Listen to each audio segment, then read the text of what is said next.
परम सत्कार योग गुरु प्यारी सात संगत जी राधा स्वामी जी। संगत जी, आज की ये विश्वास और रूहानियत से भरी सच्ची साखी सुनकर आप दंग रह जाएंगे। संगत जी, ये एक सच्ची घटना है जी, जो आपके दिल में सतगुरु के लिए और भी विश्वास भर देगी। क्योंकि अक्सर कई बार परमात्मा के इस मार्ग पर हम भी डोल जाते हैं। कभी कभी हमारा भी विश्वास मन के पीछे लगकर अपने गुरु के प्रति कम हो जाता है। ये हमारे मन की चाल होती है। हमारा मन हमें भटका देता है और उस समय जो इंसान मन की इस चाल को समझ लेता है तो वह मन से ऊपर उठ जाता है और सतगुरु की अपार कृपा उस पर सदा ही बनी रहती है। और जो मन के पीछे लगकर डोल जाते हैं वह रूहानियत के मार्ग से भटक जाते हैं। आज की साखी में आप जानेंगे कि परिस्थिति चाहे कुछ भी हो, सतगुरु पर विश्वास कम नहीं होना चाहिए। संगत जी, एक लड़की थी जिसका श्री गुरु नानक देव जी पर अटूट विश्वास था। वह रोज सुबह 3 बजे उठ जाती थी और पाठ करती थी। रोज गुरुद्वारा साहब जाती, श्री गुरु ग्रंथ साहिब के आगे सर झुकाती, सहज पाठ भी करती।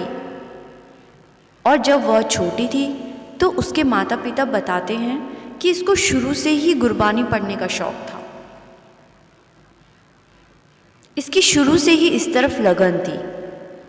स्कूल में भी जो इसके टीचर थे वो भी यह जानकर हैरान थे कि इतनी छोटी सी बच्ची को इतनी अच्छी गुरबानी कैसे आती है, तो उसको बहुत प्यार करते थे। संगत जी, एक बार स्कूल में एक प्रोग्राम आयोजित किया गया कि जो बच्चा सबसे अच्छी गुरबानी सुनाएगा उसको इनाम दिया जाएगा। तब इस लड़की ने सबसे अच्छी गुरबानी सुनाई और जो सुनने वाले लोग थे वो सभी सुनकर हैरान रह गए कि इतनी छोटी सी बच्ची है लेकिन इसने कितनी अच्छी गुरबानी याद की हुई है। जैसे जैसे वह बड़ी होती गई उसकी लगन रूहानियत की तरफ और बढ़ती गई। घर में काम करते समय भी गुरबानी उसके मुंह में होती और वह सिर पर हमेशा चुन्नी लगाकर रखती। फिर कुछ समय बाद उसकी शादी हो गई। ससुराल घर जाकर भी उसने अपना नित नियम नहीं छोड़ा। रोज गुरुद्वारा साहिब जाना, सेवा करना, पाठ करना, लेकिन उसके ससुराल वालों को यह बिल्कुल भी पसंद नहीं था, क्योंकि उसके ससुराल वाले किसी और बाबा जी को मानते थे। उनको बहू का इस तरह गुरु घर जाना बिल्कुल पसंद नहीं था। वो चाहते थे कि उनकी बहू भी उसी बाबा को माने जिसको वो मानते हैं। लेकिन उस लड़की ने साफ मना कर दिया और कहा कि श्री गुरु नानक देव जी ही मेरे गुरु हैं, इसलिए मुझे किसी और के सामने सिर झुकाने की ज़रूरत नहीं है। उसके ससुराल वालों ने बहुत कोशिश की,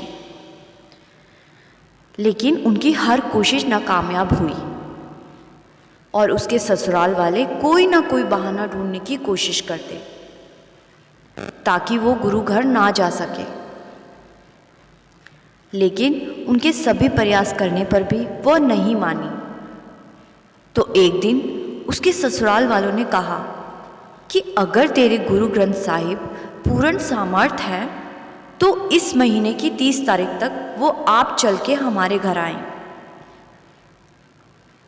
अगर वो आ गए तो हम तुझे कभी भी गुरु घर जाने से नहीं रोकेंगे, और अगर नहीं आए तो तुम कभी भी गुरु घर नहीं जाएगी और हमारे साथ हमारे बाबा जी को ही मानेगी। ये सुनने के बाद लड़की ने पल भर भी नहीं सोचा और ससुराल की ये शर्त मान ली, क्योंकि उसको अपने सतगुरु पर अटूट विश्वास था। उसने रोज़ सुबह गुरुद्वारा साहब जाना, अरदास करनी और कभी कभी रो भी पड़ना और एक ही बात कहनी कि हे वाहेगुरु जी, मुझे आप पर पूरा विश्वास है।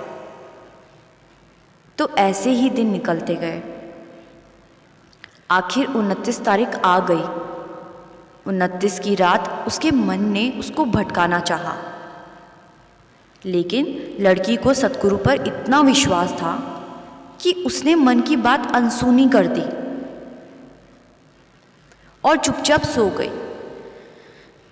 उसी रात बहुत बरसात हुई, जिस वजह से उस सुबह लड़की गुरुद्वारा साहब नहीं जा सकी।